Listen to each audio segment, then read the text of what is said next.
ሰላም ለእናንተ ይሁን።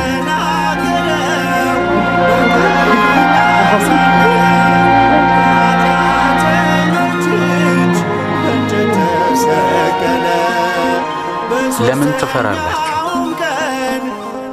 ለምንስ ጥርጣሬ ወደ ሕሊናችሁ መጣ?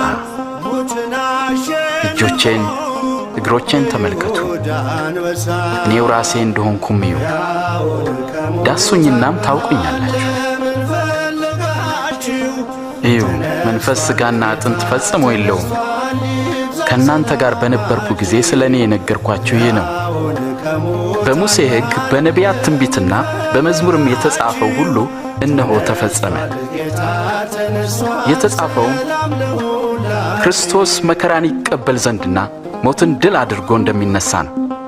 በእርሱ ስምም ንስሐና የኀጢአት ስርየት የወንጌል መልእክት ከኢየሩሳሌም ጀምሮ ለአሕዛብ ይሰበካል። እናንተም ለዚህ ምስክሮች ናችሁ።